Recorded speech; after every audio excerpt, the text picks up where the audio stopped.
Veja no ICL Notícias, segunda edição. PL do estupro. Arthur Lira sente a pressão e pode adiar votação do projeto que dá a pena maior para a mulher que aborta do que para o estuprador. Porque carregar uma gestação nessas condições é tortura. No palco internacional. Enquanto no Brasil, mídia e mercado atacam Lula, na Suíça, presidente defende Haddad. Haddad é um extraordinário menino, não sei qual é a pressão contra Haddad. Cobra a taxação dos super ricos no mundo. Estamos falando de 3 mil pessoas que detêm quase 15 trilhões de dólares. Na mira da oposição e da Faria Lima, ministro da Fazenda diz que governo vai revisar corte de gastos. Exclusivamente. O ICL Notícias, segunda edição, está no ar.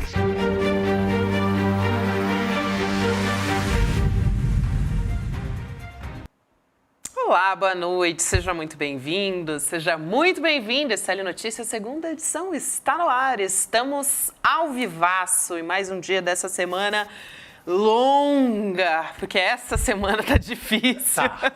Sempre é pauleira, estamos no Brasil, mas a pauta dessa semana foi para castigar. Se é que é possível, boa noite, Rodrigo Viana, boa noite, Chico Saia. Não, mas a gente está aqui para isso, para tentar dar boa noite. Não, vamos ver, mas é pesado, né? Quando você ouve assim, a pauta do estupro, o cerco a Lula, a gente fica pensando assim, rapaz, que regressão, um negócio assim absurdo.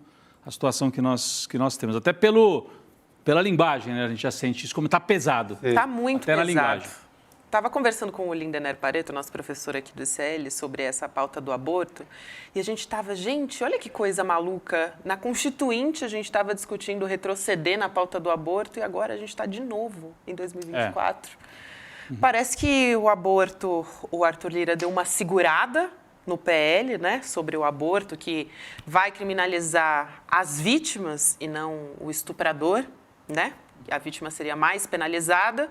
Ontem aprovou o regime de urgência, quer dizer, não precisa passar por comissão especial, vai direto para o plenário, mas ele deu uma segurada por enquanto nessa votação, porque a comoção está crescendo, ainda bem. Foram 24 segundos terríveis do Arthur Lira. Ele está terminando a gestão dele como o pior presidente da Câmara de todos os tempos. Doutor Ulisses dizia que cada legislatura é pior do que a outra, mas eu acho que o Arthur Lira, ele acaba como o pior que já tivemos. Truculento demais, né? Truculento, assim, autocentrado, mas houve uma reação forte nas redes, né? Vamos começar por aí? Vamos começar por aí. Então, nas redes, na sociedade, no noticiário, muita gente reagiu a essa votação. Sabe aquela história de gol relâmpago? Começa o jogo, já sai o gol, você nem percebeu o que aconteceu. Só que quando é gol, jogo de futebol, tudo bem. Agora, ali, o Arthur Lira fez uma votação que muita gente nem entendeu o que estava acontecendo. Para passar no rolo compressor. Passar assim mesmo, para não ter que ninguém levantar a mão para aprovar. Passar o quê? Ainda não aprovou o projeto, mas aprovou a urgência. É meio complicado, mas acho que o nosso público aqui já entendeu isso, né? Quer dizer, aprovaram que esse projeto absurdo, que pune as mulheres estupradas, esse projeto passa na frente dos outros, para agradar a bancada evangélica. Quando a gente fala isso, eu fico até pensando nos evangélicos que levam a sério a religião, que professam com, assim... E tem muitos, né? Devem ficar até sentidos, né? Porque bancada evangélica virou sinônimo de bancada da bandalheira, de bancada da truculência, em parceria com o Arthur Lira. Desde ontem começou a circular, e por isso eu digo que o noticiário é muito pesado, a seguinte expressão nas redes sociais: a bancada do estupro. A gente já tinha no Congresso Nacional a bancada da Bíblia, que são esses evangélicos de extrema-direita, a bancada da bala, que é esse monte de delegado, capitão, sargento e tal, e a bancada do boi, que é o agronegócio, BBB, boi, bala e Bíblia. Agora tem a bancada do estupro, que coisa pesada, gente.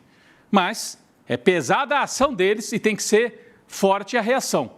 E foi. Eu tenho aqui a postagem, por exemplo, da deputada Fernanda Melchiona, que fez uma postagem justamente chamando a atenção para isso. Olha aqui. Estes são os parlamentares que propuseram o PL dos estupradores. Eu acho até bom, PL dos estupradores. Tem até um duplo sentido, porque a maioria pertence ao PL, Partido Liberal. PL aqui é projeto de lei, mas é o PL dos estupradores. Aí vem Eduardo Bolsonaro, Nicolas Ferreira, Bibo, Júlia Zanata. Triste também ver algumas mulheres aqui, né? Mas delegado Paulo Bilinski, Bia Kicis, Abílio Brunini, Coronel Fernanda, Carla Zambelli, aquela que saiu armada no meio da rua em São Paulo, e a lista segue. O autor original do projeto é o Sóstenes Cavalcante, que é evangélico, é do Partido Liberal do Rio de Janeiro. Tem uma lista grande, a Fernanda Melchiona diz, guarde esses nomes. Esses são os deputados e deputadas que propuseram o PL 1904, que transforma as vítimas de estupro em criminosas, equiparando o aborto realizado após 22 semanas de gestação a crime de homicídio simples, inclusive em casos de gravidez resultante do estupro. Que coisa absurda, né, gente? E mais do que isso, o sujeito estupra a mulher, pega uma pena ali de 15 anos, a mulher pode pegar mais. Então, a vítima tem uma penalidade maior do que o autor do estupro. É algo assim completamente medieval, para dizer o mínimo.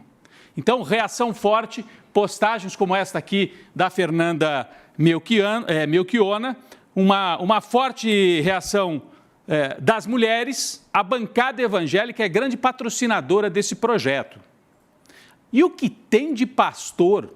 Toda semana quase tem uma denúncia de um pastor que cometeu abuso sexual contra uma fiel ou um fiel, às vezes, depende da orientação sexual do pastor. Comete abuso sexual, diz que tem que fazer sexo com ele, porque senão Deus vai castigar.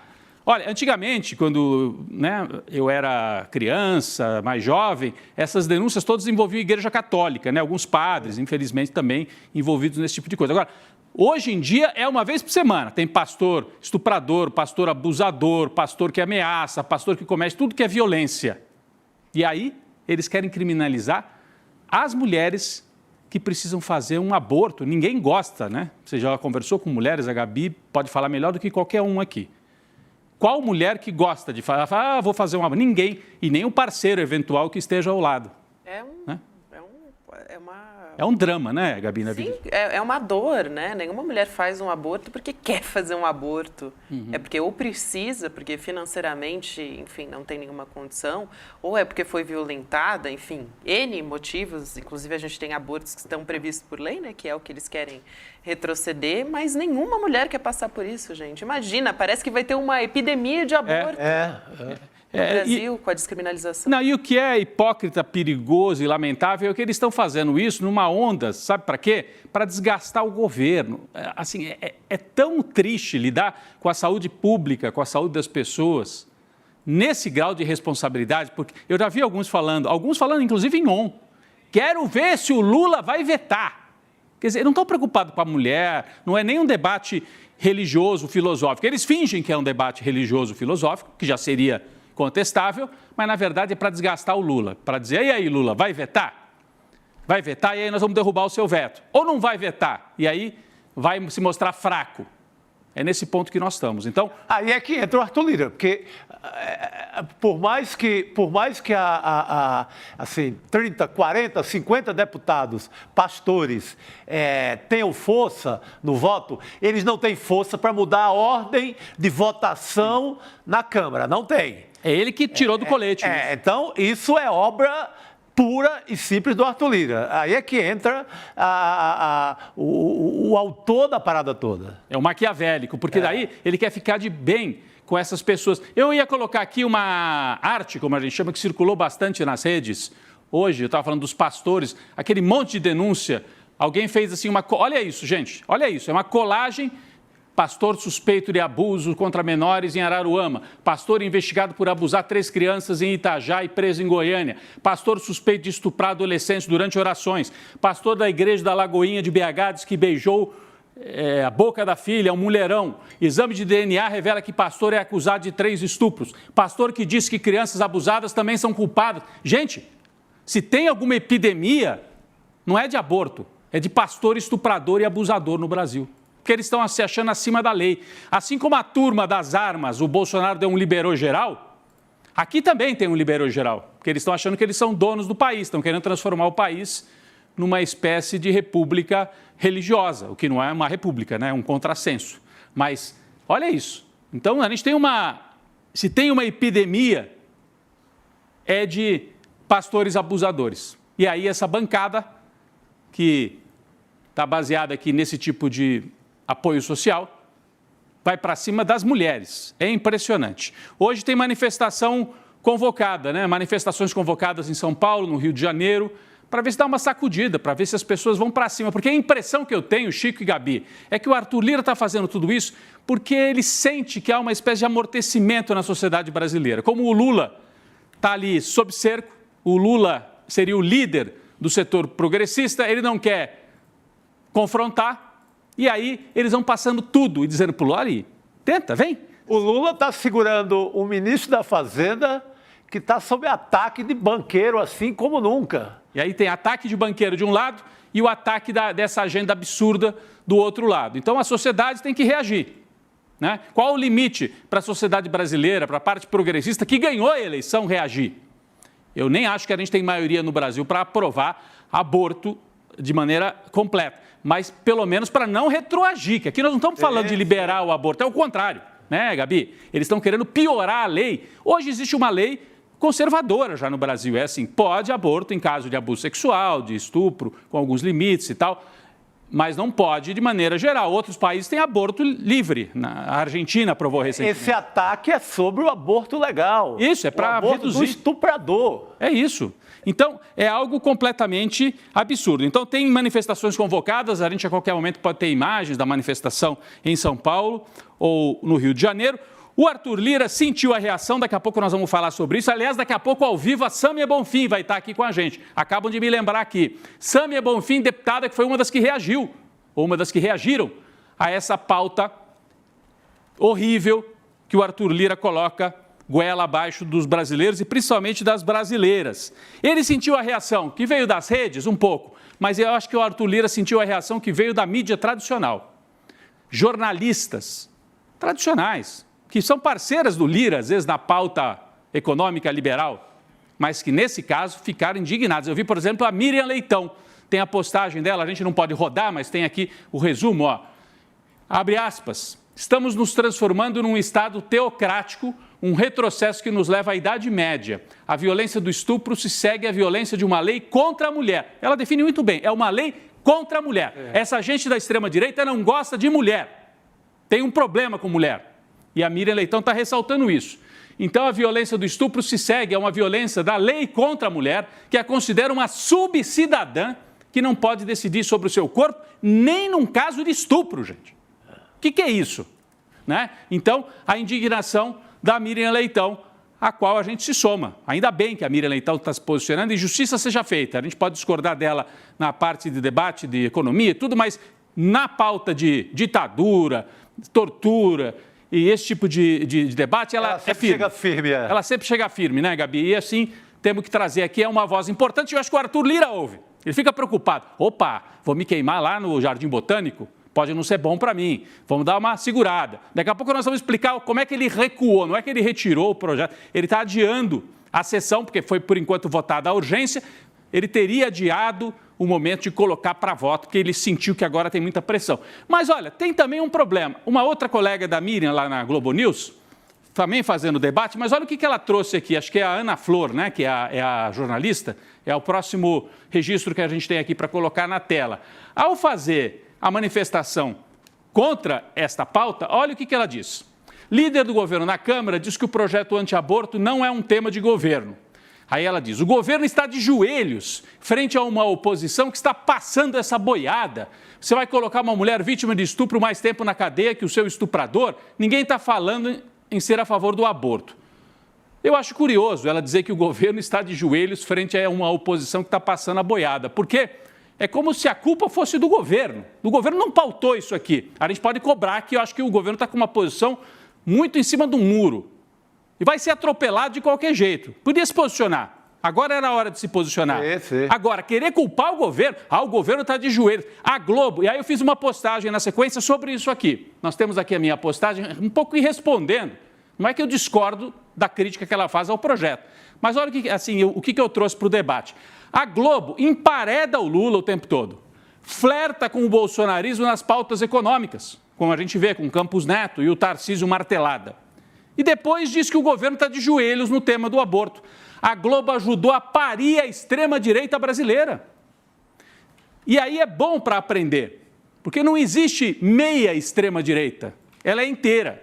Se você faz acordo com a extrema-direita na pauta do neoliberalismo e aceita apoiar o Tarcísio e levar o Tarcísio para dentro da casa do Hulk com a anuência da Globo, você está aceitando junto à pauta de matar, de tanto faz, estou nem aí, como diz o Tarcísio, para matança.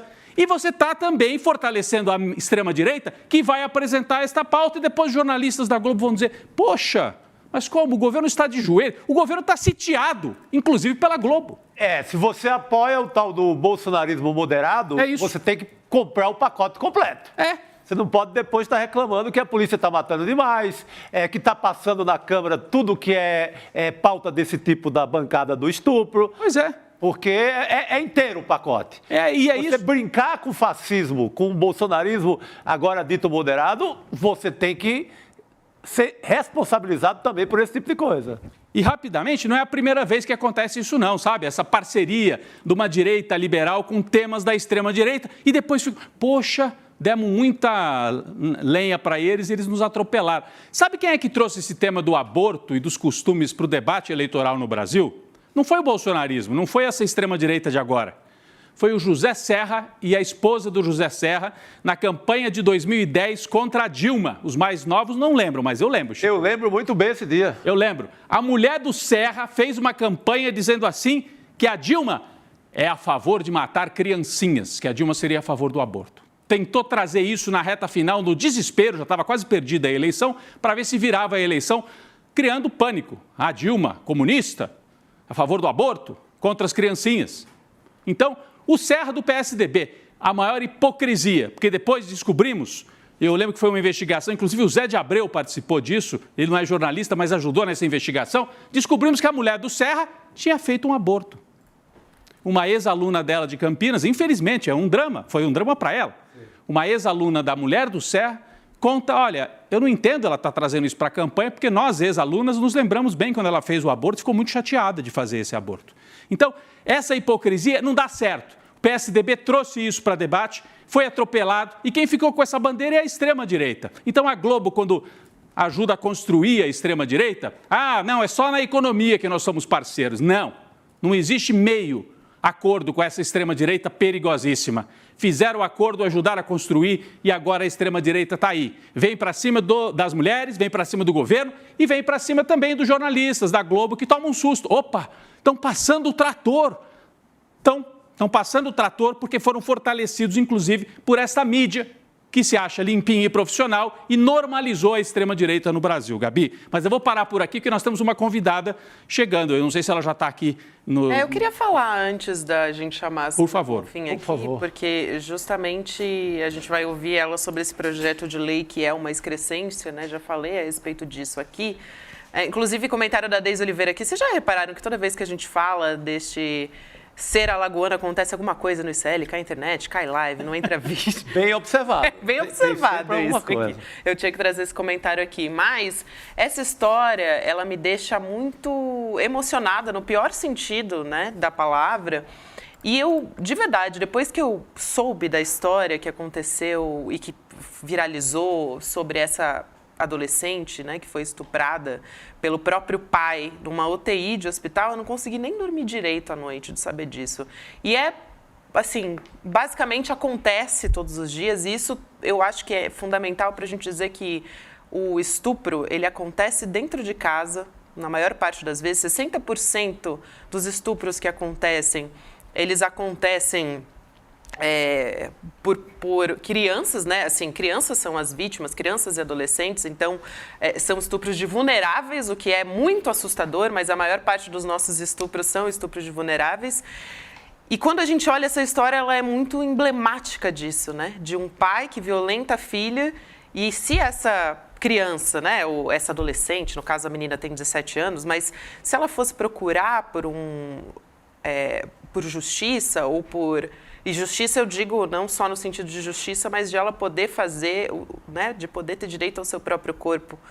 Ela ia ser ou revitimizada, muitas vezes isso acontece, seja nas delegacias que fazem um atendimento, seja nos hospitais que fazem um atendimento, ou então agora pelo próprio Estado, né? Porque no fim das contas é o Estado, mais uma vez, se colocando acima, tendo o direito sobre o corpo de uma mulher. Mais uma vez, seja para provocar o presidente Lula, enfim, seja para fins políticos, mais uma vez é por meio do ataque a mulheres, a crianças, é por meio da violência que isso acontece.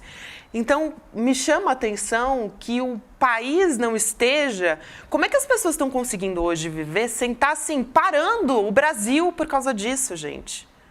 Por crianças que podem ser violentadas e podem ser presas, e adolescentes, e o estuprador vai ter, né, 6 anos de prisão. Como é que a gente está hoje vivendo normalmente e a gente não está parando o Brasil, sabe? Na Avenida Paulista a gente tem até um protesto que está começando agora, inclusive, né, 6h30. Quero me juntar depois a essas mulheres e a essas pessoas depois. Meu coração está lá, com certeza, mas é inacreditável que o Brasil não esteja parado agora nesse momento e que, por mais que esteja parado o PL, a gente possa ter nas próximas semanas essa votação. Como é que pode? Ah, sim, ele está em regime de urgência, ele vai ser votado. Ele vai ser votado, não vai agora porque a poeira está lá em cima e ele quer esperar a poeira baixar. Vou esperar baixar um pouco a pressão, porque não esperavam essa reação, e vão na calada da noite, na surdina, na próxima semana, pode esperar. O Arthur, é a obsessão do Arthur Lira. É inacreditável. Bom, a gente tem uma das vozes, ainda bem que temos uma das vozes, essas imagens são do William De Luca, né? Ele está lá já na Avenida Paulista. São imagens de 15, 20 minutos atrás, o William De Luca está lá e mandou para a gente. E que bom que essa manifestação está acontecendo, mas pela quantidade de pessoas que eu estou vendo, e acho que está começando agora, tudo bem, mas não tem a proporção da indignação que eu imagino que a gente deveria ter com isso que está acontecendo. Criança não é mãe, a gente está falando justamente por conta desse caso emblemático da menina que foi estuprada pelo próprio pai numa UTI de hospital. Mas é inacreditável que a gente não esteja parando o Brasil com Será que a sociedade brasileira vai dar uma levantada com esse tema? Seria um tema para levantar a sociedade, né? Porque está meio amortecido, o movimento social, está tudo amortecido. Nós temos um governo democrático que foi eleito, mas que não está querendo comprar a briga, porque a situação é complicada. Agora, a sociedade pode se levantar, né? Se o governo não se levanta. Na Argentina foi assim, né? As mulheres foram para a rua muitas e muitas vezes, os homens, alguns também. E esse não deveria ser um tema só das mulheres, né? É uma pauta da nossa sociedade. A gente tem todo mundo, a gente tem que ter a capacidade de se indignar com isso, gente. Não é possível, a gente está vivo. Não é possível que as pessoas não estejam...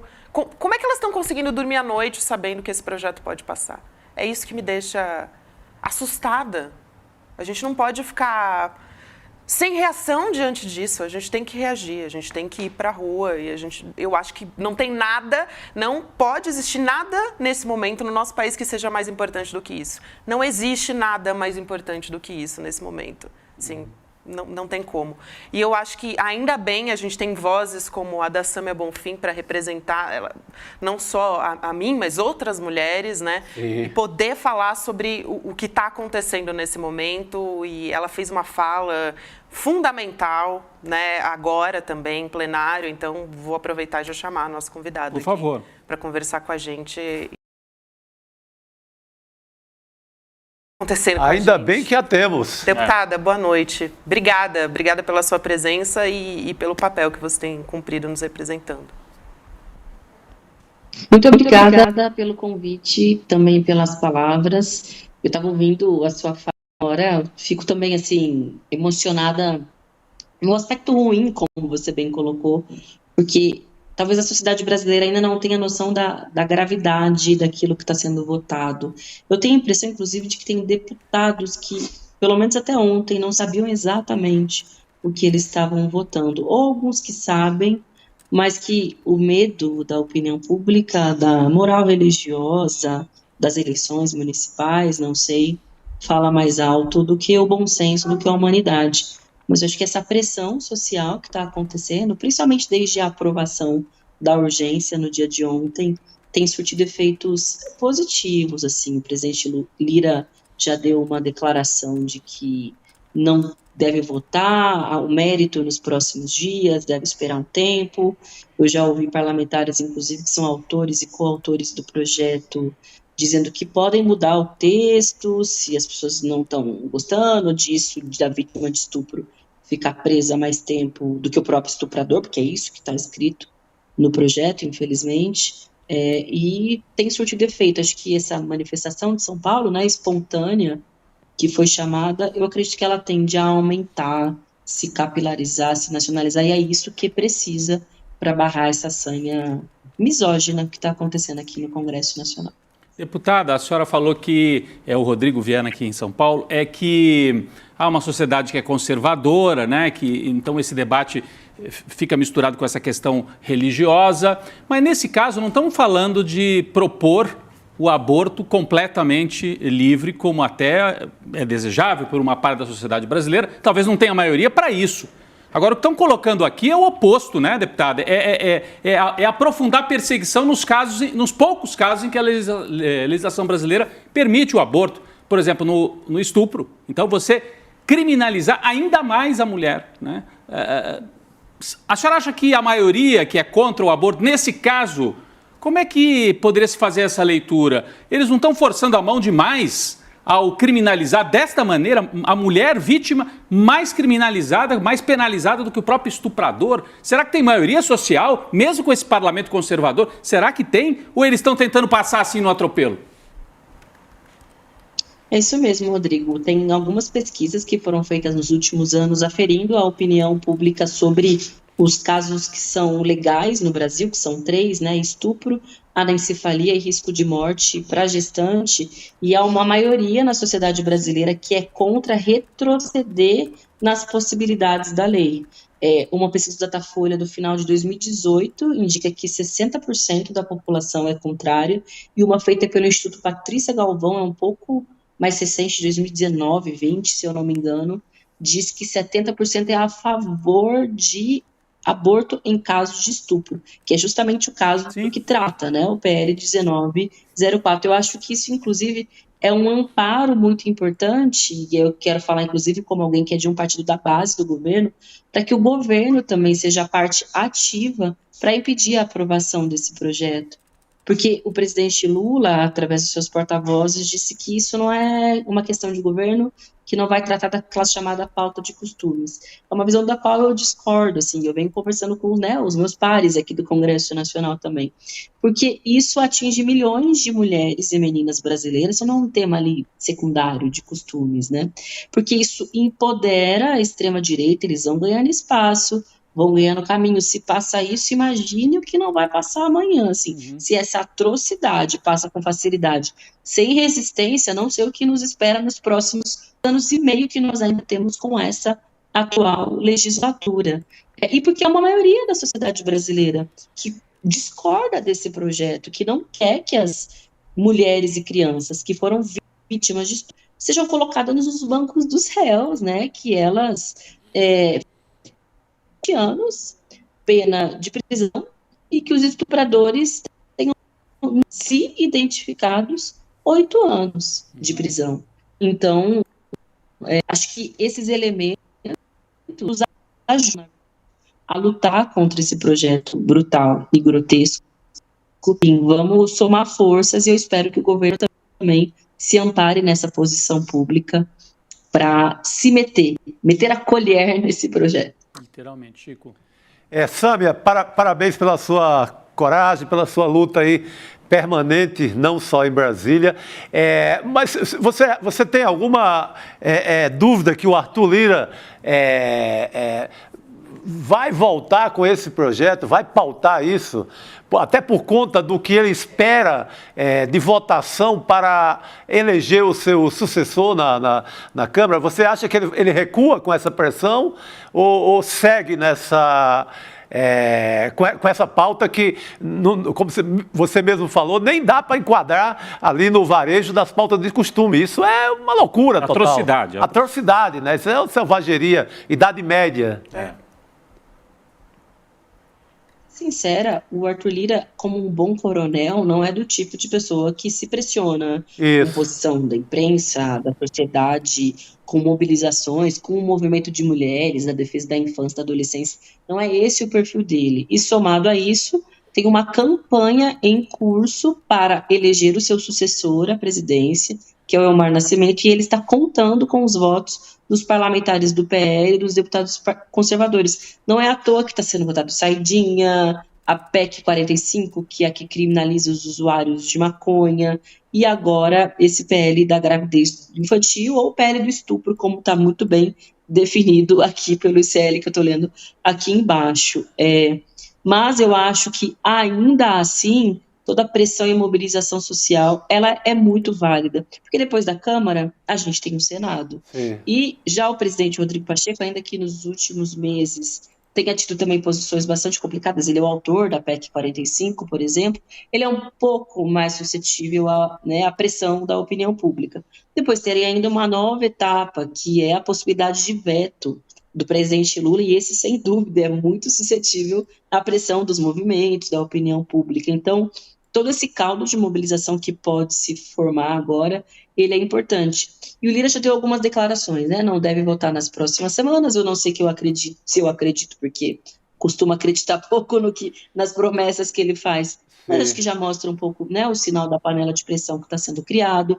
Diz que talvez que pode procurar uma relatora que não seja tão alinhada com o fundamentalismo, ou seja, uma mais de centro, que possa fazer alterações no relatório que agradem ao nosso lado. Só que o que a gente responde o único projeto que pode nos agradar é um que não parta da premissa de criminalizar a vítima.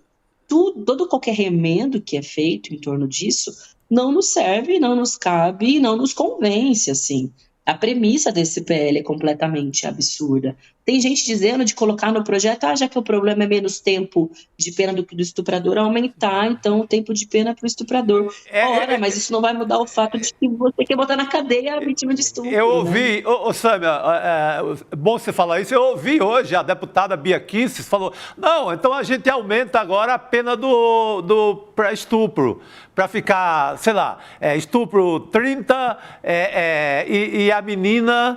Continuar sendo a menina a mesma coisa, os mesmos 21. Que loucura, gente. É inacreditável. Que loucura. Como se isso fosse resolver, né? Ela vai seguir sendo a culpada pelo estupro que ela sofreu. Exato.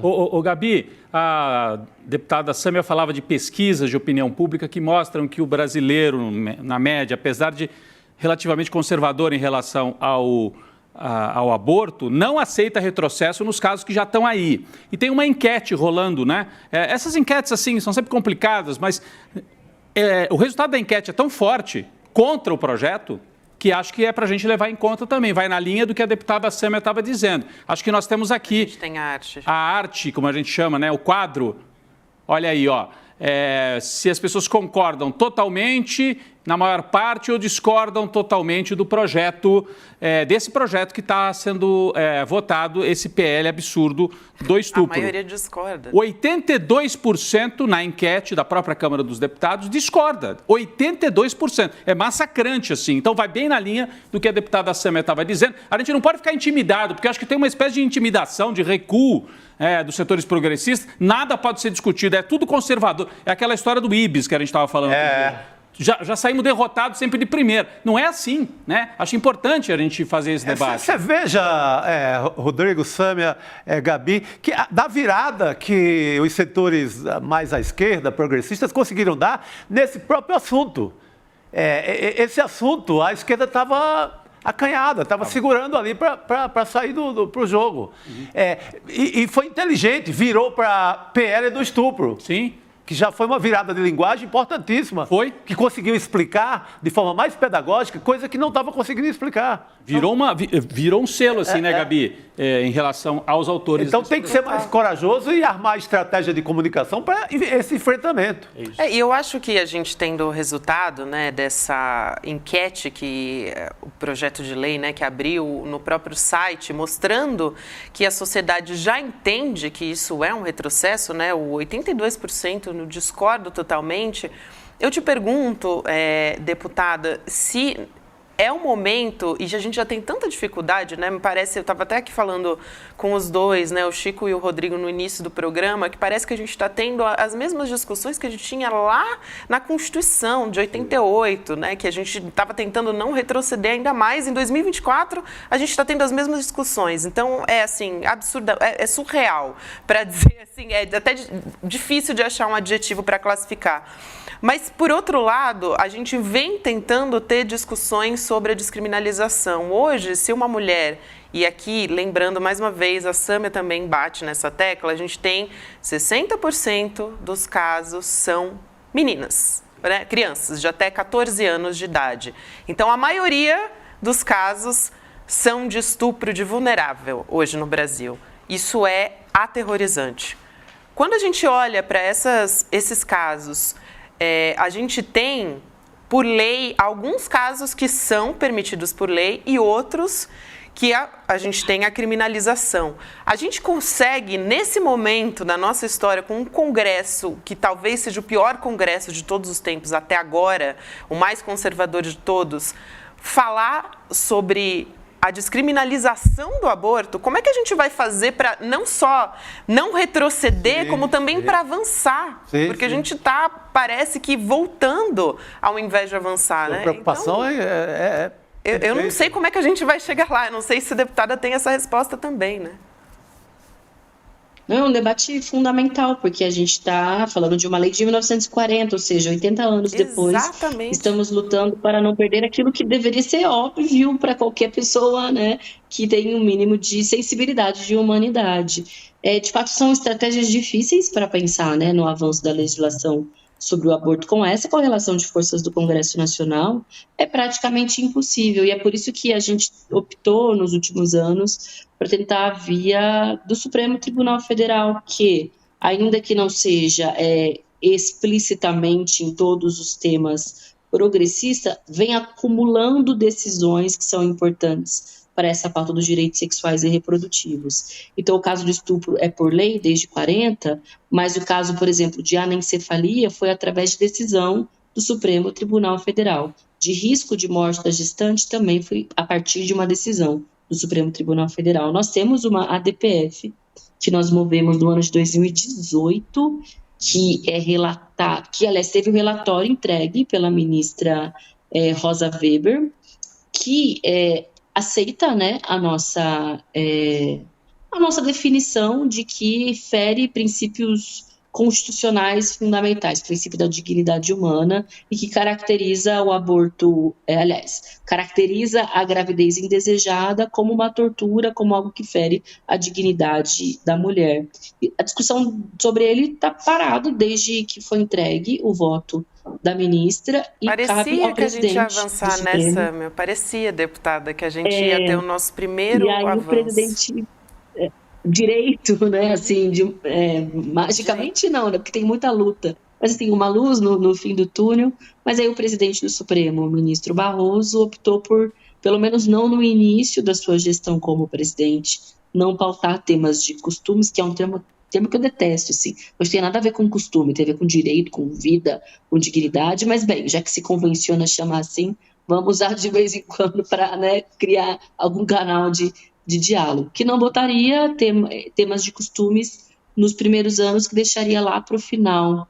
Eu torço, assim, para que esse absurdo que está acontecendo no Congresso Nacional, ao menos sirva para voltar ao debate na sociedade brasileira sobre o tema do aborto, sabe? Tirar o tabu, tirar a cortina da hipocrisia, tirar essa fumaça talvez usar esse momento, que impede, né, de ver que isso é uma realidade da mulher brasileira, e que isso também força, de alguma forma, né, o Supremo a se posicionar. A gente sabe que tem alguns ministros ali que seriam contrários, né, principalmente os que foram indicados pelo ex-presidente inelegível da República. Agora, tem outros, até pelo histórico de posições, que poderiam estar conosco. Então, foi um pouco a estratégia que nós tivemos até então, mas é isso, acho que a pressão, o diálogo, a força do debate das mulheres brasileiras pode mover montanhas, é essa nossa fé, né? A nossa crença, agora, nossas concepções. Gabi, Chico e deputada Sâmia, a deputada falou agora há pouco que os líderes do governo estão dizendo não, isso não é um tema para o governo, etc., tirando um pouco, né? Recuados, estão muito recuados. Acho que até demais, sabe? Assim, uma coisa é realismo, outra coisa assim, é recuar demais. Nós temos a fala, o destaque, daqui a pouco nós vamos trazer a do presidente Lula, hein? Nós vamos trazer a do presidente Lula já sobre isso. Mas nós temos aqui a do Silvio Almeida, ministro dos Direitos Humanos e da Cidadania. Não é uma fala gravada, mas é o que ele disse nas redes sociais. Está aqui na tela. Silvio Almeida, o projeto de lei que propõe equiparar o aborto legal acima de 22 semanas ao crime de homicídio é uma imoralidade, uma inversão dos valores civilizatórios mais básicos. É difícil acreditar que a sociedade brasileira, com os inúmeros problemas que tem, está nesse momento discutindo se uma mulher estuprada e um estuprador tem o mesmo valor para o direito. Ou pior, se um estuprador pode ser considerado menos criminoso do que uma mulher estuprada. Isso é um descalabro e um assinte, disse aqui o Silvio Almeida. Gabi? Fala forte, né? Pronunciamento forte ali. Importante, né? Como a gente poderia esperar de um ministro dos Direitos Humanos, né? Exato. Nós estamos preparando, só para a deputada saber, nós estamos preparando aqui a fala do presidente Lula sobre isso. Me parece que ele falou lá no evento em que ele está fora do Brasil. Importante para... Já temos? Vamos rodar? Daí a deputada comenta na sequência? Vamos ouvir? Vamos lá. Sobre a pauta do aborto ontem na Câmara, como é que o senhor... Deixa eu te falar uma coisa pra você. Você acha que não é justo? Eu acabei de vir falar de uma coisa que está sendo discutida na Câmara. Deixa eu voltar para o Brasil, tomar pé da situação, aí você pergunta e eu falo com você. Obrigado, pessoal. Sâmia, deputada. Eu acho que nessa volta para o Brasil, acho que é um tempo suficiente para o presidente Lula, de fato, se informar sobre o assunto, ouvir a opinião pública, a repercussão terrível que a votação atropelada de ontem teve na sociedade. A figura do presidente Lula é muito importante, óbvio, na definição se o governo se movimenta ou não sobre a pauta. Até o dia de ontem, a definição era de que não se envolveria. Isso foi dito pelos porta-vozes, tanto dos ministérios, mas também dos líderes aqui no Congresso Nacional. Eu considero, como eu disse, um erro não se envolver pelo impacto que a medida tem e pela força que ela dá à extrema-direita no Brasil. Eu entendo quando se diz que não quer que o debate eleitoral, municipal, seja permeado por essas pautas. Eu também acho isso um descalabro, né? A gente tem que debater as questões da cidade, os problemas reais, mas é inevitável num país polarizado, em que bolsonaristas disputarão as principais prefeituras do país, em que o debate na sociedade tem sido permeado também por temas polêmicos, acreditar que não falar sobre o assunto vai fazer ele acabar, morrer ali mesmo. Não vai, na verdade, é o contrário. Se a gente não intervém, ele ganha força. Então, espero que nessa volta ao Brasil, o presidente Lula também seja parte ativa, né, desse movimento de impedir uma coisa tão grotesca como essa. Eu ia te perguntar justamente sobre isso, deputada, porque a gente sabe que boa parte, né, dos políticos, eu lembro também do presidente Lula, em própria campanha, ele evitava tocar em alguns pontos, né, e o aborto é um desses pontos que são considerados delicados, porque não dá voto. Ninguém vai votar num político que diz que a favor da descriminalização do aborto, né? Ou que debate sobre o protagonismo das mulheres, né? Sobre os seus corpos, sobre colocar essa discussão como uma pauta de saúde pública, né? E de quantas mulheres morrem por conta disso. Trazendo mais uma vez essa votação do Congresso sobre quanto as pessoas já parece que estão conscientes, ou pelo menos uma parte dessas pessoas estão mobilizadas para estar ali dizendo que entendem que discordam completamente desse PL, talvez seja esse o momento crucial da gente conseguir trazer essa discussão para essa conscientização que a gente normalmente não consegue ter, porque é isso, a gente não pode, o governo não pode se colocar dessa forma, porque é delicado para o presidente Lula, porque ele vai cair nas redes sociais da extrema-direita e vão dizer que ele é contra a vida, enfim. Como que a gente faz isso? Esse é o momento da gente tentar fazer isso agora, deputada? Eu acho que é ruim falar assim de que é uma janela de oportunidade, porque é terrível, mas é um momento crucial, né, para que a gente se movimente para evitar uma inércia diante de temas tão graves. Acho, inclusive, que a votação ontem, da forma como foi ali atropelada, eu fiquei muito enraivecida, porque eu entendi por que ele fez aquilo, que era para impedir parlamentares como eu, né, de se manifestarem sobre o tema, mas foi um grandíssimo tiro no pé. Eu acho que gerou mais repercussão, inclusive na imprensa tradicional, que talvez não desse tanta bola para o tema, porque daí foi uma junção de forma e conteúdo, sabe? Assim, você faz em menos de 30 segundos para enganar a população, para que ela não veja o que está acontecendo e quem está votando em algo que parece um filme de terror. Foi assim, um tiro no pé, de fato. Então, acho que é um contexto favorável para que a gente encare o tema de frente. As pesquisas indicam que a gente tem a maioria da população conosco, é grave por si só. Infelizmente tem casos horríveis aparecendo, você citou o dessa menina na UTI, meu Deus do céu, que foi estuprada pelo pai. Assim, é grotesco, mas são tantas histórias grotescas todos os dias no Brasil acontecendo. E agora os congressistas estão se importando mais com em colocá-las no banco dos réus do que em evitar, né, que agressões tão graves como essa aconteçam. Acho que é isso, é a oportunidade que a gente tem, sabe, para ir para a ofensiva, não ficar só na defensiva e tomando de goleada, né? Há quantas semanas as tais pautas de costumes não estão aqui no Congresso Nacional e estão passando a rodo. Até onde isso vai parar? Me pergunto, sério mesmo, se esse projeto é aprovado, o que mais falta aprovar, assim, de retrocesso? E tá tudo na cintura, vai ser fichinha, e sei lá, entendeu? Conto de Aia, nem sei te dizer. Exato, é o conto de Aia.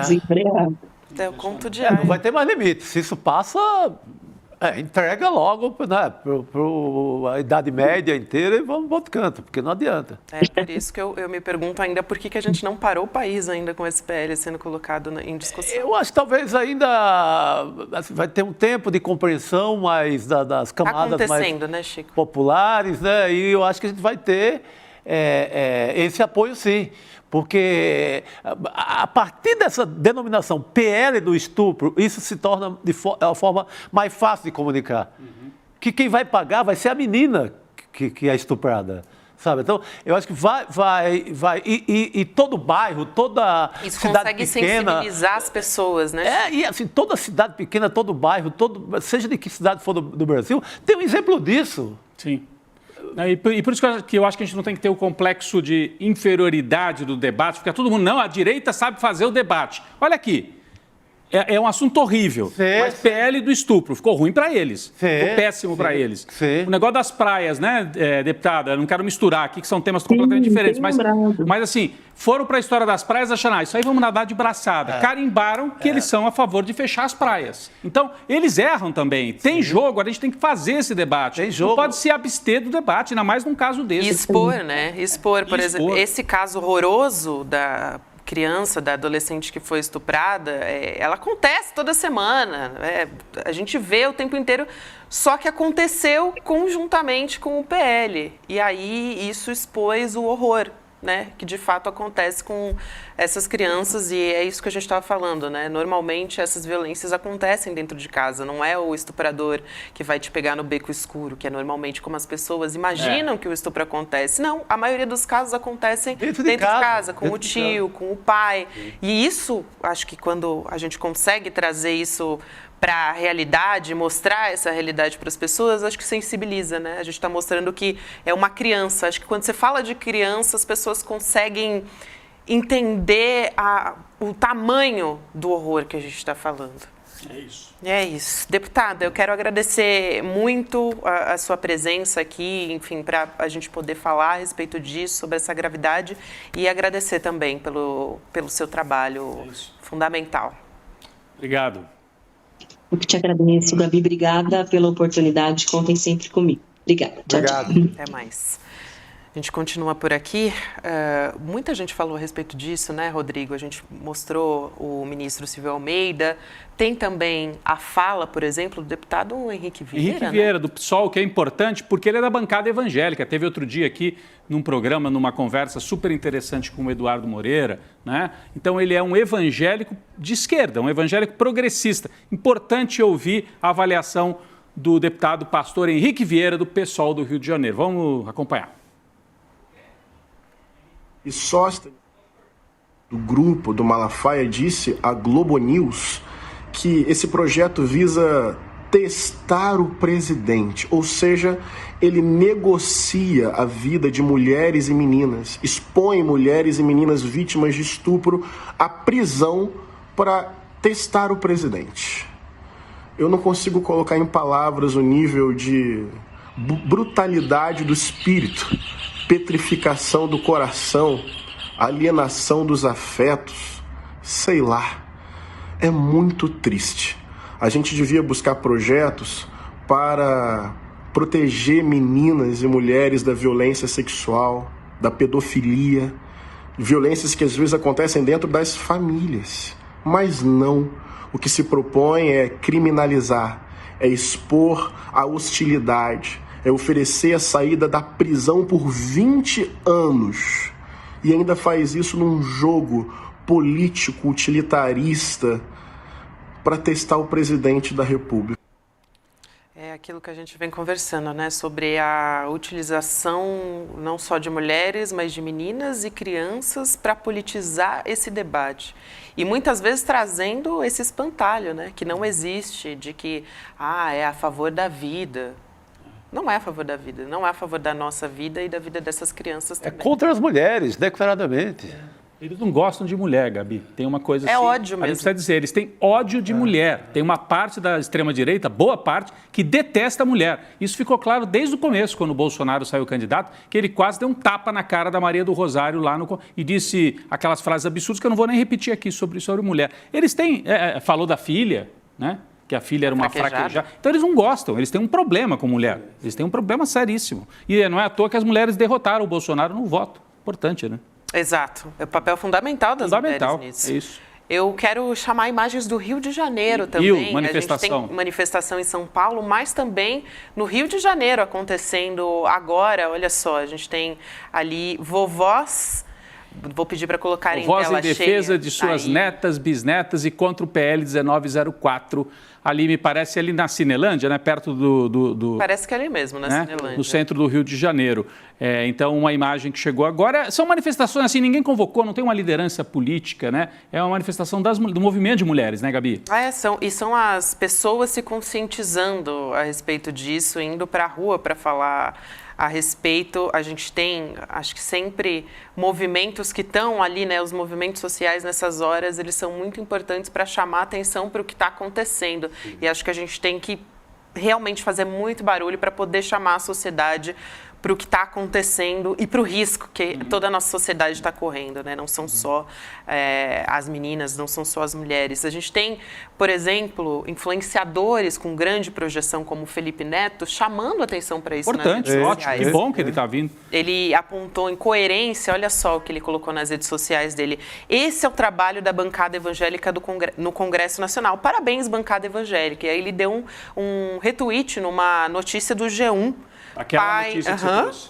Pai filmado, abusando de filha na UTI pode pegar até 15 anos de prisão, menos que pena para aborto prevista em projeto, que é justamente 20 anos, né? A previsão do projeto que está aí. Ficou bem didático, né? Infelizmente, ninguém queria que um caso desse acontecesse, mas didaticamente está esclarecido. Quer dizer, eles estão protegendo o pai que estupra A própria filha. A própria filha vai ter uma punição menor do que se a filha precisar fazer um aborto depois de um ato de selvageria desse, Gabi. Então, é importante que o Felipe Neto traga esse debate. Ele fala com jovens, fala com gente que não é tão politizada. Então, é importantíssimo que ele esteja entrando também nesse debate. Enquanto o presidente Lula, a gente viu, né? A gente falou pouco da fala do presidente Lula. Daqui a pouco nós vamos trazer, tem um convidado que vai vir aqui analisar a situação do presidente Lula, consultor político, né, Antônio Augusto, porque o Lula saiu assim, não, eu vou ver esse assunto depois, né? Ele está querendo medir a temperatura. A hora que ele sentar no avião... Foi ontem, né? Foi em cima da hora depois que o Arthur Lira tinha conseguido colocar em regime de urgência. Ele não pegou nem essa temperatura da Câmara. Da temperatura hoje de rede social e tal, que hoje já mudou muito essa história. Mudou bastante. Ela cresceu muito de ontem para hoje, né? Justamente, eu concordo com a deputada Sâmia Bonfim, justamente porque foi muito rápido. E passou, como aquela coisa de passar a boiada, vamos passar rápido para ninguém poder falar a respeito disso, para a gente não poder discutir seriamente, né? Não vamos ouvir Sâmia Bonfim, Érica Hilton. Aliás, a Érica Hilton também falou a respeito disso, trouxe esse caso da menina na UTI que foi estuprada pelo próprio pai.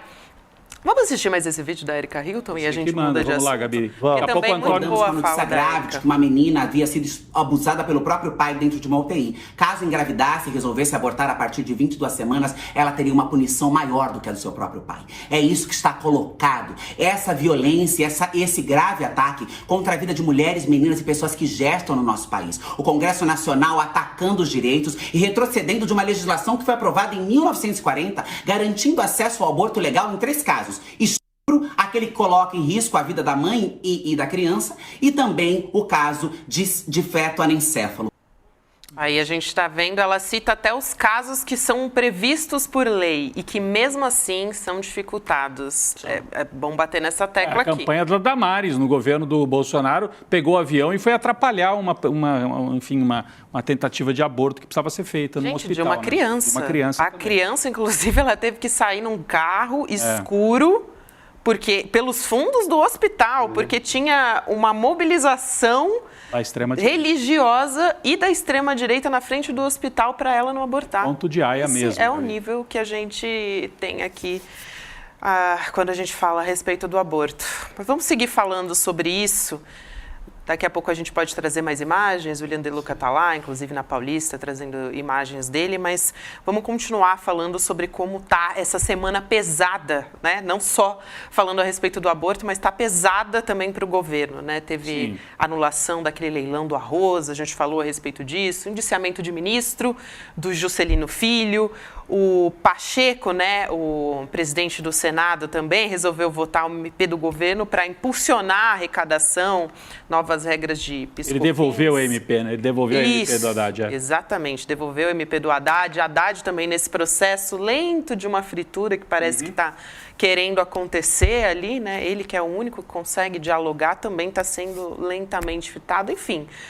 Vamos conversar a respeito disso com o nosso convidado? Vamos. Consultor político em Brasília, o Antônio Augusto de Queiroz, vai falar para a gente, né, trazer as análises a respeito disso. Está se armando esse cerco, né, no entorno, utilizando as pautas dessa semana. Vou dar boa noite para o Antônio. Seja muito bem-vindo aqui ao ICL Notícias, segunda edição. Boa noite. Boa noite. Antônio, vamos começar então com a fala do presidente Lula na Suíça em defesa do ministro Fernando Haddad, para começo de conversa aqui. Vamos assistir. Vamos lá. Não tem nada com o Haddad. O Haddad é um extraordinário ministro. Não sei qual é a pressão contra o Haddad. Todo ministro da Fazenda, desde que eu me conheço por gente, ele vira o centro dos debates. Quando a coisa dá certo, quando a coisa não dá certo. Veja, o Haddad tentou ajudar os empresários construindo uma alternativa à desoneração feita para aqueles 17 grupos de empresários. Que não deveria ter sido o Haddad que assumisse a responsabilidade. O Haddad assumiu, fez uma proposta. O mesmo os empresários não quiseram. Aí a fala do presidente Lula, então, né, fazendo a defesa do ministro Fernando Haddad, e a gente teve, em meio a tudo isso, também a imprensa, teve editorial saindo em jornais também. Eu quero ouvir o Antônio a respeito disso. Primeiro, como é que você está avaliando, Antônio, se justamente você vê tudo isso como uma formação de uma pressão no entorno do governo Lula? Na verdade, o presidente Lula, antes de assumir o mandato, passou já a governar fazendo a PEC da transição. Aquela PEC, aprovada no Congresso anterior, tinha alguns pressupostos. O primeiro é de que se daria ao governo condições de reconstrução do aparelho do Estado para contratar servidores, pagar os precatórios, que depois foi produto de uma outra decisão pelo Supremo para viabilizar isso, né, que o governo anterior deixou, e o compromisso era de não se renovar nenhum incentivo ou renúncia fiscal que tivesse prestes a vencer. E foi justamente o caso da desoneração. Vence a desoneração, o Congresso aprova a sua prorrogação e inclui mais um brinde, um contrabando, que é a inclusão de vários municípios brasileiros, né, para também desonerar. E no momento em que a folha de salário não dá mais conta de cobrir as despesas previdenciárias, né, as modalidades de contratação com contrato temporário, com pejotização, com aumento da digitalização, da automação, chegada da inteligência artificial, e se dá mais uma abocanhada nos recursos da Previdência. O que é que faz o governo? O governo veta isto, coerentemente com o que tinha sido negociado naquela PEC da transição, e o Congresso derruba o veto. O governo, então, recorre ao Supremo e o Supremo dá razão ao governo.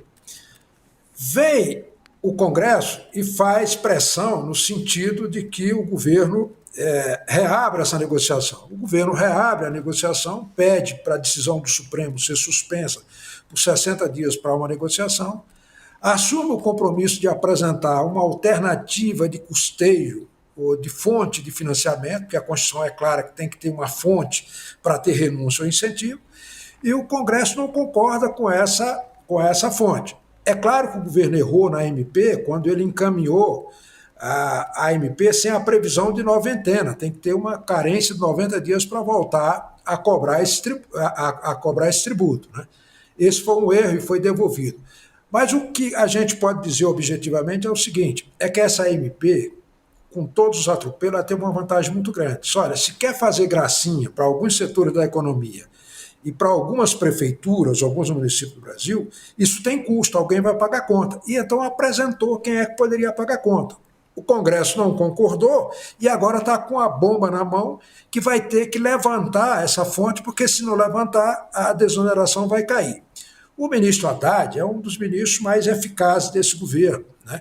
Foi quem trouxe, por exemplo, o Alckmin para a chapa do presidente Lula, que, aliás, tem sido um dos vice-presidentes mais leais e mais defensores do governo, e um ministro eficiente, que a partir do ano que vem as ações no ministério dele vão produzir resultados. Então, achar que isso vai abalar o ministro, não vai. Isso faz parte de uma campanha mais geral. A Faria Lima está pressionando para o governo, para o Banco Central não continuar a redução da taxa de juros, porque já chegou no limite dele lá. Então, tem uma disputa muito forte aí, nesse processo, e que a imprensa comercial, né, tem dito que o governo está acabando, tem sido derrotado, etc. E quando a gente vai espremer e verificar, as derrotas do governo se dão nesse campo de costume, nessa questão religiosa, a questão de segurança, porque hoje, concretamente, esse grupo é majoritário no parlamento. Aliás, esses temas no mundo inteiro são decisões de quem é vitalício, é o Supremo Tribunal que decide, né? A questão de aborto, a questão de união homoafetiva, a questão de célula-tronco, a questão da demarcação de terras indígenas, a questão da enecefalia, ou seja, tem uma série de decisões, só um poder que é impermeável à pressão é capaz de fazer uma decisão dessa. Agora, Queiroz. Pena de morte, por exemplo, se for a votação, passa no Congresso. Sim. Felizmente, nós temos um Supremo que é contra-majoritário, que aplica a Constituição para viabilizar isso. Então, querer derrubar o ministro Haddad por esse caminho, está no caminho equivocado. Agora, chama a atenção você, o próprio Antônio Queiroz, né? Boa noite, é um prazer tê-lo aqui com a gente, citou, é uma operação midiática, a gente separou aqui alguns trechos, né? Vários artigos nessa mesma linha, querendo dizer, está tudo errado na gestão da economia. Para mim chama a atenção porque até agora o Haddad vinha sendo poupado. A imprensa atacava em muitos setores, mas o Haddad não. Agora o Haddad entrou na roda também. A gente tem, por exemplo, editorial do Globo, dizendo que é o próprio Lula, né, que cria problema. Aqui, ó, não dá mais para cumprir meta fiscal ampliando receitas. Então, o Globo atacando a gestão econômica, vai no coração da gestão econômica do governo. Você tem o jornalista William Vac escrevendo no Estadão, setores variados da economia estão rompendo publicamente com o Lula, né? É o artigo do William Vac, está aí, olha. Né? Aí ele cita o caso, nós trouxemos ontem, do presidente da CNA, da Confederação da Agricultura. Então, para além dessa tua análise, você não acha preocupante, pelo menos, Antônio Queiroz, que essa vocalização que a gente vê na imprensa me parece que reflete um ambiente na elite, não digo no povo que está aí cuidando da sua vida, mas a elite financeira, do mercado financeiro e do agro, está fazendo uma aposta de já partir para o ataque contra o governo? Qual é a sua avaliação? É para derrubar, é para enfraquecer? Para que é esta operação que a gente vê nos jornais? Pois é, na verdade, é o seguinte, você tem a indústria reagindo porque o governo cortou as desonerações. Você tem o agronegócio agindo porque o governo vai importar aqueles produtos que sazonalmente impactam fortemente na inflação, no caso da importação de arroz. O sistema financeiro está reagindo porque o Roberto Campos vai ser substituído em dezembro e já quer interromper a trajetória de redução de juros agora. Porque quando vier alguém do governo, se tiver as condições objetivas, claramente vai reduzir. Então, são interesses contrariados e essa gente, junto com o moralismo da classe média, tem botado lenha na fogueira da extrema-direita brasileira, né, que está num desespero absoluto. Antes era só a gritaria, agora está partindo para agressão física, para truculência. Isso significa que eles estão vendo que daqui a pouco o Alexandre de Moraes, que acabou de sair da presidência do TSE, vai ter tempo de analisar todas aquelas denúncias e vai começar a botar, além dos bagrinhos que já estão na cadeia, alguns tubarões, e isso está preocupando extremamente eles. E aí estão aproveitando o momento de final de mandato dos presidentes da Câmara e do Senado para pressionar essa pauta de costumes. Como os presidentes das casas conseguiram segurar isso até agora, o Lira até mais do que o Pacheco, né, começa a dar alguma sinalização para que tenha alguma composição em torno da chapa que vai ser apresentada por eles, para que o Centrão continue sendo o responsável pela transição que eles esperavam, já que o Lula não fez essa transição que eles gostariam que fosse feita, para que uma força de centro substituísse a extrema-direita, veio mais à esquerda. Aliás, esse é um negócio interessante que, felizmente, no Brasil, a população elegeu um Congresso que a gente pode classificar como liberal do ponto de vista econômico, fiscalista do ponto de vista de gestão, conservador em relação aos valores, retrógrado em relação aos direitos humanos e ao meio ambiente, mas, ao mesmo tempo, elegeu um presidente da República que traz esse Congresso mais para o centro.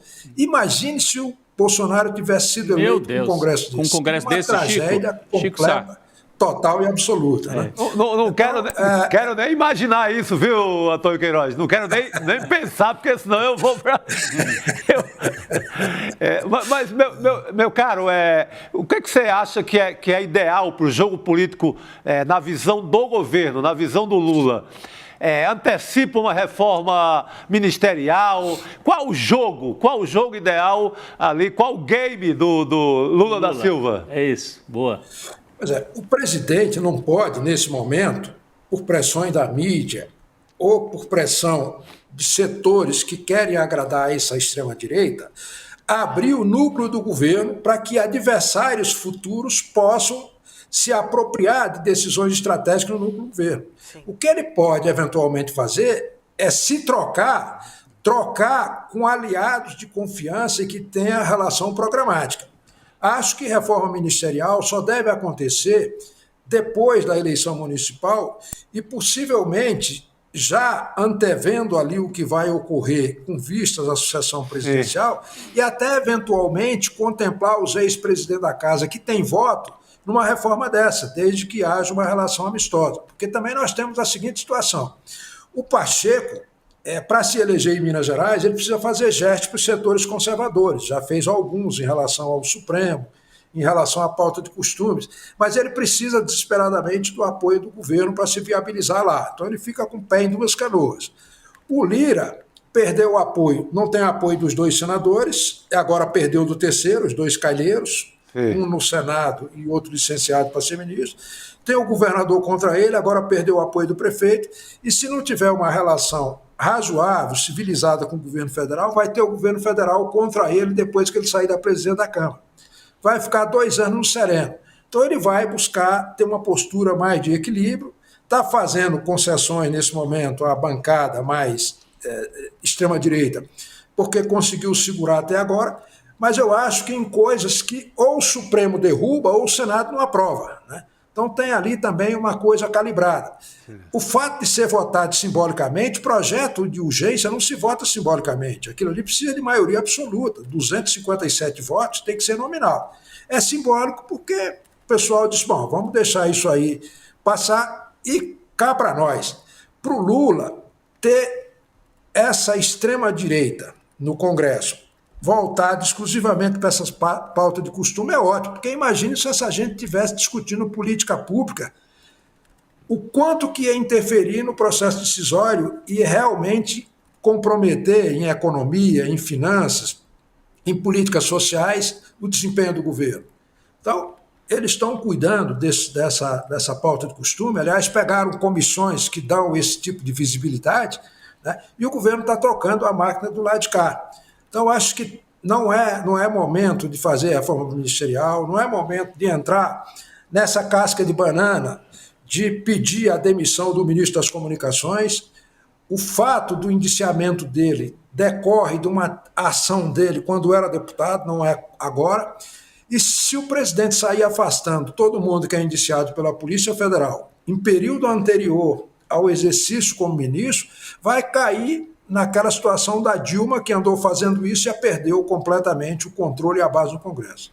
Se você tem uma classe média moralista contra o governo, você tem esses setores todos incomodados porque perderam espaço no governo, quer dizer, não tem o que tinha antes, que era a ausência completa de qualquer tipo de fiscalização trabalhista, ambiental e de toda a natureza, né? E o governo, o que se atribui à derrota dele lá no parlamento são, na verdade, vitórias parciais, porque ele zera uma... Vou dar aqui o exemplo do orçamento secreto. O orçamento era todo do Congresso. Quando há mudança, o governo fica com a metade. Isso foi derrota ou vitória? Foi uma vitória parcial. Não recuperou tudo, mas recuperou parte. A questão da desoneração.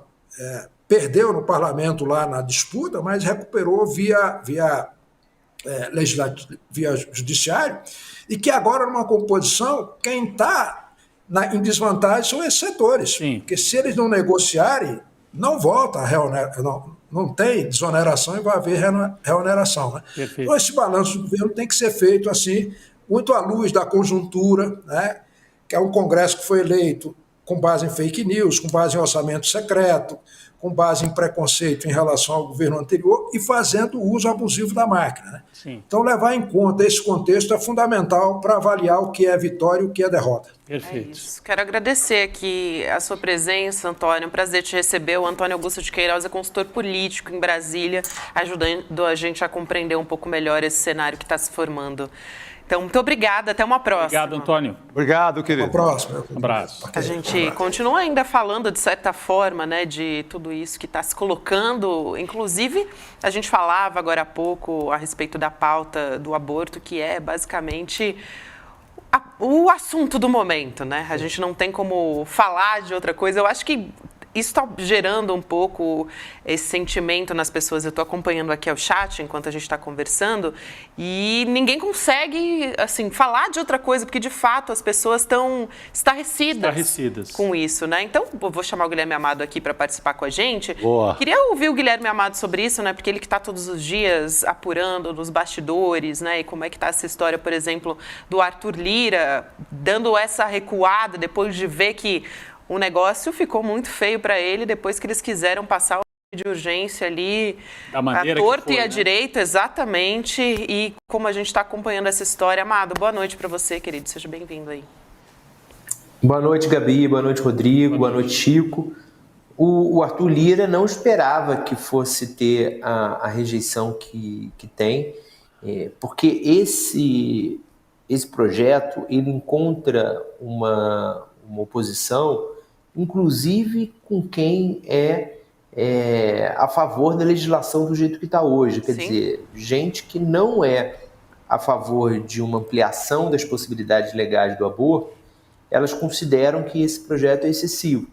É excessivo porque ele impede que uma pessoa que tenha sido uma mulher que tenha sido estuprada consiga fazer um aborto, especialmente, imagina, uma situação de uma criança, e pelo contraste de penas, né? É muito forte isso de você parar para pensar que uma mulher que faça o aborto depois de ter sido estuprada, ela ficaria mais tempo na cadeia, poderia ficar mais tempo na cadeia do que o estuprador. É muito absurdo.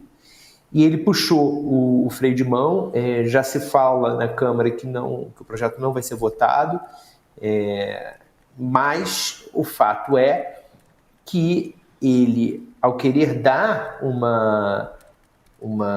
fazer um aceno à extrema-direita, pensando na reeleição dele, ele pautou uma discussão de uma maneira muito perigosa, né? Ele foi completamente irresponsável e deixou o governo atordoado. O fato é que o governo não está sabendo lidar com essa situação, né?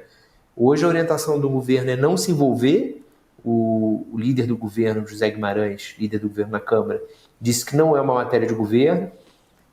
O Lula foi perguntado lá na Suíça e disse que não comentaria, que tinha que tomar pé da situação. Quer dizer, você vê o governo tentando se separar dessa discussão e visivelmente sem a decisão de enfrentar, enfim, de colocar a cara nessa discussão, temendo o desgaste político que pode vir por aí, né? É o mínimo, né, que a gente esperava, né, Amado? Mas, de fato, acho que não só Arthur Lira, mas a extrema-direita não esperava essa reviravolta tão rápida, né? E essa pressionada que as redes sociais também estão trazendo, né? Colocando essa discussão. Ora, Gabi, não era para esperar, porque estão ganhando de lavada tudo que coloca em votação, né? Estão ganhando, então eles esperavam que ia ser também moleza. Isso.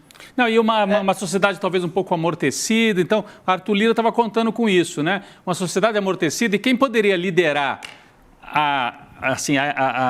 uma certa indignação? Quem que é o maior líder do setor democrático, vamos dizer, no Brasil? É o Lula, que está no poder. A gente viu qual é a reação dele quando foi perguntado sobre aborto. Então, está faltando uma liderança que talvez incendeie e fala, peraí, chega, aí também não dá para passar desse ponto. E assim... não estou dizendo que o Lula tem que sair brigando com todo mundo, a situação é complicada no Congresso e tudo. Mas tem alguns momentos, talvez tenha que passar uma linha assim no chão e falar, aqui também não dá para passar desse ponto, né? Não, talvez esse episódio ele encoraje determinados setores democráticos do país, né? Porque todo jogo desse tipo era ganho por WO. A esquerda, os progressistas, sequer desciam para jogar a bola. Não, perdemos, não adianta mexer com isso, os pastores vão levar. Talvez tenha se criado uma retomada de, pelo menos, discussão. Vamos debater, ainda mais nesse caso que, eu não sei se o Guilherme Amado avalia, eles erraram a mão, porque assim uma coisa é dizer que a maioria da sociedade brasileira não apoia o aborto em todos os casos, isso é verdade pelas pesquisas. Agora, o que eles estão propondo, a gente já discutiu isso, é o contrário, eles estão propondo retroagir no que a gente tem desde os anos, que, Gabi, me ajuda, 47, Desde os anos 40. que você tem a possibilidade de fazer o aborto em caso de estupro e uma legislação que não vai penalizar quem está tendo que fazer o aborto, né? Então, eles estão propondo voltar no tempo, gente, quase para a República Velha, né, Guilherme? Eles erraram na mão, será, na avaliação? Acho que erraram sim, Rodrigo. O Mídia Ninja fez no Instagram uns vídeos que eu acho que são bem elucidativos. Eles fizeram o que a gente chama de povo fala, né? Que é abordar a pessoa na rua e fazer uma pergunta. E abordaram várias. E aí pergunta no primeiro momento se a pessoa é a favor da ampliação da legalização do aborto. A maioria fala não. Inclusive, se a mulher tiver sido estuprada, aí alguns falam, vacilam um pouco mais, mas falam, também não sou a favor. Aí a repórter fala assim, e se for uma criança? Então você é a favor que uma criança leve à frente uma gravidez que seja resultado de um estupro. Aí a pessoa fica completamente... Tem até uma moça que está respondendo que está com a filha do lado, a filha criança. E aí a pessoa muda de opinião ou se esquiva e para de responder. É porque é muito pesado, né? Esses deputados, esses 32 deputados que assinaram, eu queria ver eles publicamente defenderem isso. Mas é fácil fazer isso na rede social, né? Que eles controlam ali a bolha que vai receber a mensagem deles. Mas eu quero ver eles falarem isso numa praça pública, falarem isso num lugar público. É uma coisa nojenta, né? Você defender que uma criança fique grávida, uma menina de 11 anos fique grávida de algo que resultou de um estupro, não tem outra palavra de falar isso que não asqueroso, né? Fico pensando nessas pessoas aí que têm filhas meninas, sobrinhas meninas, chegando em casa e olhando para as suas filhas, para as suas sobrinhas, com que coragem que conseguem fazer isso, né? Inclusive, a Mili Lacombe, ela escreveu uma coluna sobre isso e ela trouxe, assim, a Mili, ela traz discussões importantes porque ela costuma colocar, inclusive, o dedo na ferida, muitas vezes fazendo uma autocrítica, né, e trazendo uma crítica para os progressistas, para a esquerda também, e ela coloca muito isso em pauta. Ela diz, gente, quando a esquerda acha que falar de aborto, que falar de estupro, né, se recusa a colocar esse debate, quem perde somos nós, na verdade. Então, ela chama a atenção de que o governo não é o Congresso, só que ele tem a obrigação, como, né, presidente, de afastar temeridades como essa, temeridades como o Arthur Lira colocar em pauta esse PL asqueroso, né? Então, ele que tem que chegar e dizer, gente, olha só, a gente tem que acreditar que o direito das mulheres importam. E, na verdade, tudo isso está dentro da pauta econômica também, né? A gente tem que, porque, obviamente, a gente está aqui essa semana num momento crucial para a gente falar de pauta econômica. Então,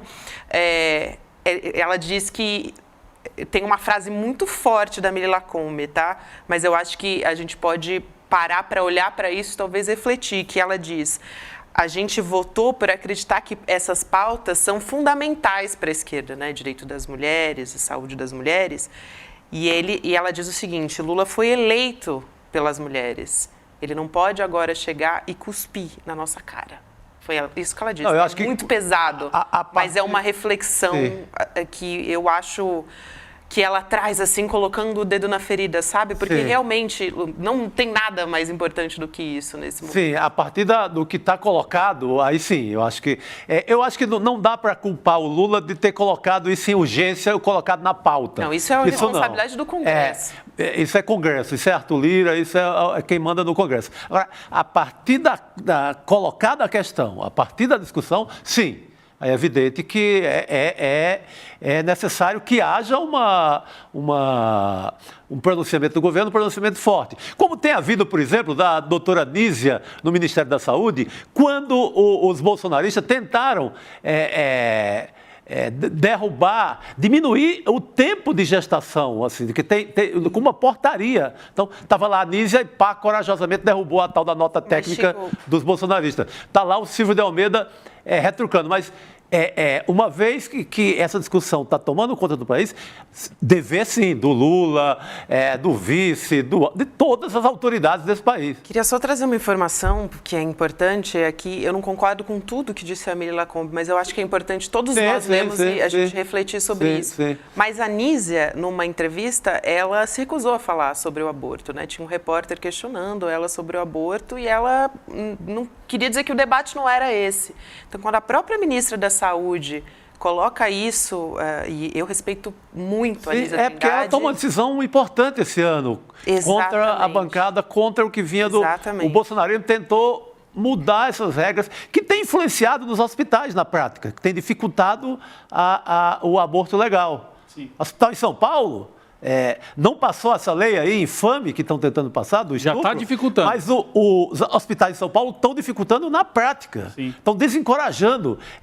Estão fazendo o que os médicos façam discurso moralista, discurso religioso. Então, já tem na prática, o bolsonarismo está vencendo nos hospitais. Isso é vida real. Então, é importante que a Nízia se pronuncie, Lula, Alckmin, todo mundo. Sim.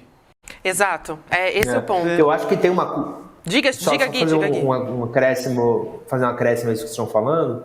Eu acho que ontem, assim, é inexplicável o PT ter ficado parado enquanto houve a votação simbólica, né? Em 23 segundos, o Arthur Lira aprovou o regime de urgência e ninguém do PT levantou a voz e falou nada. Ninguém. Eles deixaram a urgência ser aprovada. O José Guimarães, líder do governo, disse que não é matéria do governo. Se não é matéria do governo, é matéria de quem? Pelo que você acabou de lembrar, né? Sim. É um governo que foi eleito pelas mulheres. Se não é esse governo que vai tentar, de qualquer maneira, fazer essa cobrança, vai impedir isso, quem vai fazer, né? Eu acho que a Cida Gonçalves tinha que ter ido para o Congresso ontem, a ministra das Mulheres. Ela tinha que ter ido para o Congresso ontem, para dentro do plenário, para tentar impedir isso lá, argumentando. Enfim, você não viu. A própria Janja, vocaliza tanta coisa, né? Ela vocaliza política externa, ela não pode vocalizar o direito das mulheres. Agora é a hora de usar a força dela. Usar a força que ela tem com os artistas, a força que ela tem na sociedade. Espera-se isso desse governo, espera-se isso dessas figuras. Eu acho que vocês estão cobertos de razão. Porque não é pedir para, de maneira assim... atabalhoada. Não, vamos propor que a aprovação de uma lei que permita o estupro, o aborto. Isso não tem condição. Todo mundo está olhando para o Congresso e sabe que não tem. Agora, a gente até falou com a Sâmia sobre isso. Exatamente. Gente, a questão é resistir. 1947. Isso. Esse governo está aí pelo menos para resistir, para não deixar a extrema-direita avançar mais. Então, passa uma linha no chão e fala, daqui nós não podemos aceitar. Podemos até ser derrotados. Mas tem que se travar a disputa, senão para que você está lá? Ou dizer, eu me sensibilizo, minimamente dizer, eu me sensibilizo, né, com essa história dessa menina que está na imprensa e que é simbólica com esse momento, dizer, isso é inadmissível, a gente não pode admitir que essas meninas sejam criminalizadas. Esse PL é uma excrescência, a gente não pode permitir isso, né? O Rodrigo falou exatamente o que eu ia falar, senão para que está lá, né? Sim, se não é para conseguir impedir esse tipo de coisa, que é o limite do limite do limite, para que serve? É para quê? Entendeu? Assim, é para isso que o Bolsonaro foi derrotado, né? A gente espera, né? É isso, Gui. No fim das contas, a gente acabou, né? A gente tinha combinado aqui de conversar com o Guilherme Amado. Outro tema, mas esse tema se impôs totalmente. Mas, não, esse é o tema, Com certeza, é um tema muito importante. Importantíssimo. Quero te agradecer, inclusive, Gui, por você vir aqui trazer essa discussão aqui com a gente. Um beijo para você, até mais. Prazer, pessoal. Obrigado. Bom programa para vocês. Obrigado. Valeu, querido. A gente está chegando aqui ao final do nosso programa, inclusive, né, gente? Vamos dar uma rapaz. respirada, né, gente? Porque amanhã a gente vai ter o nosso despertar. Finalmente vamos falar de coisa boa. Coisa boa. Tá até difícil aqui. Muita gente aqui no chat dizendo, nossa, gente, hoje o dia tá pesado, hoje o dia tá muito difícil. De fato, tá muito difícil aqui. Como mulher, tá muito difícil segurar até o final. Mas a gente tem que pegar o combustível e ir pra cima disso, gente. É o momento da gente se levantar e ir pra cima. A gente não pode ficar letárgico, a gente não pode ficar imobilizado perante a isso. A gente tem que usar o combustível agora. E vamos pra cima. E vamos para cima também, falando do Despertar, né? Empreendedor, a gente vai ter 3 dias agora, a partir de amanhã vai começar, então para a gente vai ser um momento muito importante aqui no ICL, vai ter Bela Gil, vai ter Felipe Neto, a gente falou agora há pouco dele, Fernando Haddad, Fátima Bernardes, enfim, Rafael Donatiello, Eduardo Moreira, que tá assim, o Edu, gente, tá num momento assim, que toda hora ele vem e fala, olha, vai ser incrível, gente, vocês não têm noção. Toda hora ele vem com surpresa, Chico, toda hora. Olha, eu tô até com um caderninho aqui já, ó. Ah, que graça, você mudou o seu caderninho de anotação. Ele ganhou no kit dele, tá? Ganhei da minha caixinha e tal. Eu fiz até unboxing dessa caixinha, fiz até um unboxing lá nas minhas redes sociais. Bom, gente, a gente vai ter atividades desde manhã, vai durar o dia todo, amanhã, sábado, domingo, a gente vai estar lá também, eu, Chico Sá, Rodrigo Viana, para conversar com vocês. Você pode também ficar por dentro, né, de tudo que vai acontecer por lá. A gente tem um perfil, né, do Despertar Empreendedor, você sabia, Chico Sá? Vou até falar para as pessoas seguirem o @empreendedormestrebr no Instagram e a gente vai postar tudo por lá também, contar todas as novidades do evento, enfim, e atualizando as pessoas também, para você, né, que vai acompanhar por fora também, ficar por dentro de tudo que a gente vai trazer por lá. Vamos lá, nos veremos lá. Nos veremos lá. E amanhã a gente está aqui, né? Firmes e fortes. Por favor. A partir das vai ter cobertura, né? De lá, direto lá. Vamos, o William De Luca vai estar lá amanhã. O Luca vai estar lá e a gente aqui. Nosso grande repórter, né? O De Luca é apresentador, mas se aconteceu algo importante, ele está lá. Então, a partir já do N1, o William De Luca vai entrar com as novidades sobre o Despertar, de quem que vai estar lá, o que está sendo discutido, enfim. Ele vai trazer todas as informações e a gente, claro, está de volta amanhã a partir das 7 horas da manhã. Às 6 horas da noite a gente está de volta, gente. Vamos nessa e vamos à luta. Isso. Por favor. Gabi, vamos. Segurou? Bora. Valeu. A gente está fazendo história, construindo a maior comunidade de empreendedorismo e negócios do Brasil. Hackeando o sistema e vencendo eles, nas regras deles. Mas isso tudo é só o começo, porque agora chegou a hora de despertar. A hora de construir um empreendedorismo onde os negócios prosperam e as pessoas têm dignidade. Esse momento histórico vai acontecer aqui, na Vibra São Paulo, a maior casa de espetáculos do Brasil, nos dias 14, 15 e 16 de junho. Anotem na agenda e se preparem. Mais de 4.000 pessoas juntas, participando do evento de empreendedorismo mais incrível já realizado no Brasil. Aqui, a gente vai assistir ao melhor grupo de palestrantes já reunido no Brasil. Palestras técnicas com grandes especialistas e shows maravilhosos para sacudir a plateia e colocar essa casa abaixo. E vão ter várias dinâmicas também, para vocês poderem ampliar a rede de relacionamento de vocês e, quem sabe, fazerem vários negócios. Você não pode perder essa chance. Participe do Despertar Empreendedor, esse evento único. Vamos redefinir o conceito de empreendedorismo no Brasil.